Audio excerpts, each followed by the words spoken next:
This is Akanksha from India Book of Records, and today we have Mr. Aman Dhawan with us, who has done. He's from Charkhi Dadri. Hi, Mr. Dhawan. How are you? कैसे हैं आप? बढ़िया madam बढ़िया। जी जी। आज हम इनका एक achievement share करने वाले हैं आप लोगों के साथ, and he be explaining it himself that he has done expedition from Charkhi Dadri from Haryana and reaching Umlinga Pass and terminating an expedition at Charkhi Dadri on October and covering the distance of 2,700 kilometers despite being 70% disabled. Right? Mr. Dhawan, can you please introduce yourself first? पहले तो नमस्कार। मेरा नाम अमन धवन है और मैं चरखी दादरी हरियाणा से belong करता हूँ। प्रेजेंटली मैं पीएनबी बैंक में as a senior manager posted हूँ। और इस राइड से पहले भी मैंने 3 राइड और की हैं। सबसे पहले 2021 में मैंने चरखी दादरी से और कारगिल की सबसे पहली राइड की थी मेरी। उसके बाद चरखी दादरी से मैं गया था काठमांडू नेपाल। और उसके बाद फिर नेक्स्ट राइड थी मेरी चरखी दादरी से दारचा ब्रिज की। और अभी फिलहाल ये जो मेरी लेटेस्ट राइड थी ये थी चरखी दादरी से और उमलिंगला, जो कि है वर्ल्ड्स हाईएस्ट मोटरेबल पास। इसकी हाइट है 19,024 फुट। तो ये लेटेस्ट मेरी एक राइड थी और ये सभी राइड मैंने अपनी रेट्रोफिटेड बाइक है जो कि एक हैंडीकैप लोगों के लिए स्पेशली डिजाइंड होती है। तो स्पोर्ट्स व्हील होते हैं, तो उससे मैंने ये अपनी सारी राइड्स कंप्लीट की हैं। और आपको इंस्पिरेशन कहाँ से आपने स्टार्ट किया ये कि मुझे ये एक्सपीडिशंस करनी है, और आपने कैसे ये स्टार्ट किया, कैसे थॉट आया आपको?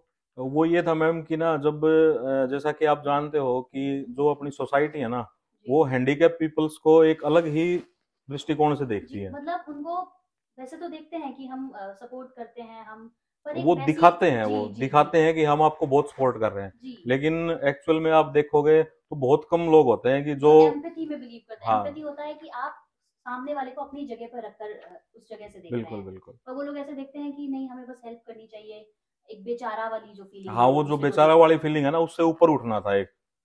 तो ये था कि जैसे घूमने का शौक तो पहले भी था, लेकिन लिमिटेड मूवमेंट के कारण ज्यादा इधर उधर कहीं जा नहीं पाते थे। तो उसके बाद एक दिल्ली का एक ग्रुप है, उसको मैंने फेसबुक पे देखा था।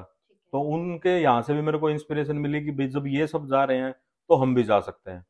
तो उसके बाद फिर मैंने एक बाइक ली अपनी नई, और उसको मैंने फिर अपने हिसाब से डिजाइन करवाया, रेट्रोफिट करवाया। उसके बाद फिर मैं अभी जैसे मैंने बताया कि 3-4 राइड में कर चुका हूँ। And you have been travelling alone, आप अकेले ही जाते अभी हैं? ये मेरी राइड जो लास्ट की 2 थी, चरखी दादरी से दारचा और चरखी दादरी से उमलिंगला, ये मेरी सोलो राइड थी। मैं अकेला गया था इन पे। तो आपने कैसे माइंड सेटअप किया कि आप अकेले जाएंगे, आप किसी का हेल्प नहीं चाहिए, किसी का सपोर्ट नहीं है, या किसी के साथ कंपनी में नहीं जाना है? मैडम उसके कई फैक्टर्स हैं। अब जैसे एक अब हमें अभी डिस्कस किया है कि हमें दुनिया को ये दिखाना है कि हम अकेले भी सब कुछ कर सकते हैं, ठीक है। दूसरी बात ये थी कि मैं खुद का पोटेंशियल देखना चाह रहा था कि भाई मैं अकेला बिना किसी की मदद के क्या क्या कर सकता हूँ। तो ये मेन मोटिवेशन थी कि भाई एक बार खुद भी ट्रैवल करके देखना चाहिए। दूसरी फिर आप लोकेशंस वगैरह, और भाई आपकी टाइमिंग ना, आप अकेले होते हो तो अपने अकॉर्डिंग आप चूज कर सकते हो कि भाई इस टाइम हमें यहाँ पहुंचना है, इस टाइम हमें यहाँ से निकलना है। जब एक ग्रुप होता है तो आपको सबको इकट्ठा लेके चलना पड़ता है, सबके अकॉर्डिंग भी करनी पड़ती है। So you covered 2,700 kilometers, which is incredible actually. And what were some of the biggest challenges you faced? आपको अकेले जाने में, सोलो ट्रैवलिंग में क्या चैलेंजेस लगे? सोलो ट्रैवल में मैम एक तो ना, जो अभी हमारी ना जो गवर्नमेंट है वो कह रही है सुगम्य भारत, कि भाई हर जगह पे ना आप एक्सेसिबल बनाओ हैंडीकैप्स के लिए। लेकिन वो सिर्फ किताबों में लिखा हुआ है या इनके इंटरव्यूज में, वो एक्चुअल में फील्ड में कहीं नहीं है। काफी चीजें आपको ऐसी मिलेंगी, जैसे सबसे बड़ी डिफिकल्टी ये थी कि आप जब जाते हो तो आपको एक ले रीजन के बाद एक ऐसा रीजन स्टार्ट हो जाता है, सॉरी कारगिल के बाद एक ऐसा रीजन स्टार्ट हो जाता है कि जहाँ पे आपको मतलब ग्राउंड फ्लोर पे तो आपको कोई होटल मिलना मुश्किल ही नहीं, नामुमकिन है, मिलेगा ही नहीं कहीं। तो आपको फर्स्ट फ्लोर या सेकंड फ्लोर पे जाना पड़ेगा। वहां पे लिफ्ट्स की कोई सुविधा है ही नहीं कि भाई हम जा सकें। तो एक मेन वो थी कि भाई आपको थोड़ी चढ़ना पड़ता है तो डिफिकल्टी होती है, एक प्रॉब्लम ये थी।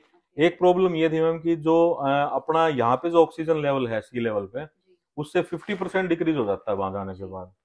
तो थोड़ी सी सांस लेने में परेशानी होती है, उसको भी। हाँ, ये स्ट्रगल थी। ओवर केम इट, हाँ, ये सब हो गया।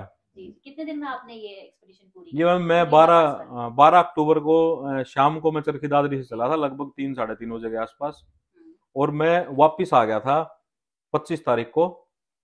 तो मतलब लगभग 13 से 14 दिन की मेरी ये रही है अभी। एक दिक्कत ये है मैम कि जैसे नॉर्मल जो व्हीकल्स होते हैं ना, जैसे अपनी टू व्हीलर बाइक है, जी वो बड़े आराम से चलती हैं पहाड़ों में जी भी। हमारी बाइक के साथ क्या है कि जैसे साइड में दो व्हील्स और हो जाते हैं ना, जी जी तो आप उनको टर्न लेने में, अब पहाड़ों में टर्न आते हैं एक बार जी जी बिल्कुल अचानक से ही, तो उनको टर्न करने में थोड़ी दिक्कत होती है। तो हमें थोड़ी स्पीड ना आराम से चलानी पड़ती है, हम उस वे में से नहीं चला सकते जैसे बाकी राइडर्स जा रहे हैं। जी, तो वो इस स्पीड वजह से से, भी वो स्विफ्टली नहीं जा सकते हाँ, ना। उस वजह से भी थोड़ा टाइम हमारा बढ़ जाता है। And how would you describe your experience riding through the, जो आप अभी बता रहे हैं, टेरेन्स एंड एल्टीट्यूड्स, जो ऊंचाई है, जो टर्न्स हैं, and specially when reaching the towering उमिंगा पास, मतलब जब आप पहुंचे तो तब आपको मतलब अलग अलग एल्टीट्यूड्स मिले, ऊंचाई थी, तो वहाँ पे एक अलग फीलिंग भी आई होगी स्ट्रगल्स के बाद भी, तो what was your experience of it? Ma'am सबसे अच्छी बात तो ये है कि ना, वहाँ पहाड़ों में जाने के बाद ना आपको खुद के बारे में सोचने का बहुत टाइम होता है। जी नेटवर्क जोन है नहीं, आपको डिस्टर्ब करने वाला कोई जी, है नहीं। बस, मेडिटेशन आप कर सकते हैं, हाँ, अपने आप सेल्फ जो इंट्रोस्पेक्शन आपको करना है वो आप कर बिल्कुल, सकते आप हैं। हो और आपकी बाइक है, जी और सामने सुंदर पहाड़ है। जी। ठीक है, कहीं कहीं आपको बड़ी अच्छी हरियाली भी मिलेगी, और कहीं कहीं दूर दूर तक आपको कुछ नहीं दिखेगा। और ये सोलो आप जा रहे हैं तो ये एक्सपीरियंस अच्छा रहता है हाँ, कि आप अकेले वो चीजें व्यू कर रहे सोलो हैं? का बहुत अच्छा एक्सपीरियंस है मैम। आप एक जगह बैठो, एक चाय का कप लो, और आराम से पहाड़ों को निहारो बैठ के। आपको दूसरा कोई ये कहने वाला नहीं है कि भाई चलो यार आगे रास्ता हाँ कवर करना है। जी जी, आपके हिसाब कोई से आप टारगेट मैनेज नहीं कर है, सकते आपका हो। अपना मन है, आपको हाँ, कैसे अपनी लाइफ। बिल्कुल। Okay, so being an IBR achiever is a huge honour, क्योंकि आपको ये ऑनर मिला है। जी, and what thank you does ma'am. This title mean to you? आपकी फैमिली ने कैसे रिएक्ट किया जब आपको ये अचीवमेंट के उनको पता चला कि आपको ये टाइटल मिला है? मैम फैमिली का ये है कि जैसे दुनिया से थोड़ा हटके वो सोचते हैं ऑलरेडी, क्योंकि उन्होंने बचपन से देखा है हमें। लेकिन उनको भी थोड़ा सा मन में हेजिटेशन होती है जब हम अपनी बाइक लेके बाहर की तरफ चलते हैं। कैसे जाएगा, कहाँ रहेगा, कोई सुविधा नहीं मिलेगी, अकेला परेशान हो जाएगा। लेकिन जब मैं कंप्लीट करके आया, तो मेरे मदर फादर बिल्कुल, जैसे मैं पहुंचा था तो बाहर ही बैठे थे लकीली, और उन्होंने ये देखा कि भाई अपना अच्छे से करके, और बड़े अच्छे तरीके से वापिस आ गया। बिल्कुल ठीक से सही टाइम पे आप सब कुछ अच्छे से करके वापस आ हाँ, गए। सब कुछ अच्छे से करके आ गए। उसके बाद मैंने जैसे मैं रिकॉर्ड बनाने के बाद इसकी डॉक्यूमेंटेशन करवाना चाह रहा था, जी जी ताकि मेरे जैसे लोग और भी देखें इसको। जी जी, उनको भी इंस्पायरिंग फील होना हाँ, तो चाहिए। फिर मैंने जैसे अप्लाई किया, तो जब मेरा ये अप्रूव हो गया, तो मैंने घर पे बताया कि ऐसे ऐसे मेरे को जो मैंने राइड की थी उसके लिए मेरे को एक अवार्ड मिल रहा है। जी तो जी, वो बहुत खुश थे। अब ये है उनका कि भाई आगे भी कभी जाएंगे ना, तो वो शायद मना नहीं वही वही करेंगे। मेरा नेक्स्ट क्वेश्चन है कि आपका फ्यूचर गोल क्या है, आप कौन सी जगह टारगेट कर रहे हैं? फ्यूचर गोल मैम अभी फिलहाल है मेरा सिक्किम साइड जाने का प्लान है। वेरी दार्जिलिंग बड़ी होते सुंदर हुए जगह है। गैंगटॉक वगैरह, जी गुड़सागर लेक है एक, मेरा नेक्स्ट टारगेट वहां जाने का है। Okay, and last question is what would be your one message to the audience? जो लोग आपको देख रहे हैं उनके लिए एक मैसेज आप क्या देना चाहेंगे? मैसेज मेरा सबको यही है मैम कि जो अगर कोई मेरी तरह डिसेबल लोग देख रहे हैं, तो उनके लिए मेरा मैसेज ये है कि दुनिया जाओ भाड़ में। हरियाणा में कहावत है बड़ी सिंपल सी, दुनिया जाओ भाड़ में। जो आपका मन कर रहा है ना, वो आप करो। जब मैं चरखी दादरी से रुमलिंगला जा सकता हूँ 2700 किलोमीटर, तो आप भी जा सकते हो। हमारे लिए अगर हमसे कुछ हेल्प चाहिए, कोई किसी चीज के बारे में पता करना हो, तो हम बिल्कुल रेडी हैं, हम बता देंगे। और अगर उनके मदर फादर देख रहे हैं, कोई भाई बहन देख रहे हैं, तो उनसे मेरी ये हाथ जोड़ के रिक्वेस्ट है कि भैया आप उनको सपोर्ट करो। ऐसे मत करो कि भाई यहाँ नहीं जाना, आप कहीं ट्रैवल कर रहे उनको हो। बेचारा फील नहीं कराएं, बल्कि हाँ, उनको सेफ्टी के साथ चीजें दें कि आपको हम सेफ्टी प्रोवाइड कर रहे हैं, but you should also live your life. बिल्कुल मैम। नॉर्मली आपको जीने की कोशिश करनी हम्म। चाहिए। उसमें हर जगह टोका टोकी होती है कि भाई कहीं जा रहे हो तो बस में जा रहे हो, तो बस में कैसे चढ़ोगे, तो क्यों जाना है, अपने घर रहो। ट्रेन में जा रहे हो तो भाई ट्रेन में कैसे चढ़ोगे, अपने घर रहो। खुद का व्हीकल है तो थोड़ा मूवमेंट थोड़ी इजी हो जाती जी है। जी यही सजेशन है मेरा, और यही रिक्वेस्ट है बहुत सभी अच्छा से, मैसेज देखने है वालों से बाकी भी। बाकी लोगों के लिए, नॉर्मल लोगों के लिए भी और डिसेबल्ड पीपल के लिए भी, कि we should live our life our way, और सेफ्टी के साथ, प्रिकॉशंस के साथ हमें जीना चाहिए। ये नहीं कि हम फ्री माइंड ही जी रहे हैं। तो अगर हम सेफ्टी फॉलो करते हैं, प्रॉपर रूल्स फॉलो करते हैं, तो कोई भी बिल्कुल। चीज इम्पॉसिबल नहीं है। हम्म, एक एक अच्छी लाइफ जी जी जा सकती है। क्यों हमें अपने आप को लिमिट करना है, या किसी भी डिसेबल इंसान को क्यों अपने लिए लिमिटेशंस क्रिएट करनी है बहुत बिल्कुल ज्यादा? सही बात है। राइट, सो एक चीज थैंक यू फॉर मैं योर मैं टाइम। जी ऐड जी करना बिल्कुल, जी चाहूंगा। जी मैं इस अपने पॉडकास्ट के माध्यम से और आपके आईबीआर के माध्यम से अपनी इंडियन आर्मी का बहुत धन्यवाद करना चाहूंगा।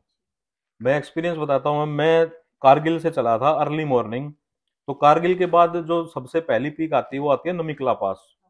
वहां पे आर्मी के बंदे मिले मेरे को, जिन्होंने देखा कि भाई अकेला घूम रहा है। तो उन्होंने, भाई हमारा थोड़ा हेल्दी डिस्कशन भी हुआ, 5-7 मिनट हम रुके भी। तो उसके बाद उन्होंने मेरे को अपने कॉन्टेक्ट नंबर शेयर किए। उन्होंने ये भी बोला कि भाई अगर बाई चांस कुछ हो जाता है रास्ते में, पूरा लद्दाख एरिया में पूरी जगह हर जगह आर्मी है। आप किसी भी आर्मी कैंप में रुक सकते हो, आप किसी भी आर्मी से मदद ले सकते हो। उन्होंने कॉन्टेक्ट नंबर शेयर किए कि भाई कहीं भी कोई दिक्कत हो जाए तो आप हमें बताना, हम आपको लेके आएंगे जहां पे भी आप होंगे। तो इसके लिए मैं इंडियन आर्मी का बड़े तहे दिल से धन्यवाद करना चाहूंगा। उनकी वजह से हम सेफली सिक्योरली पूरे भारत में घूम रहे हैं। बिल्कुल ऐसा ही सेफ्टी हमें कोशिश करनी चाहिए कि डिसेबल लोगों के लिए प्रोवाइड की जाए। जी ma'am. Okay, thank you so much mister thank you. Dhawan thank you ma'am. आपके टाइम के लिए, and we are very glad that we were able to give you this title from thank IBR. Thank you thank you ma'am. So thank much. Thank you.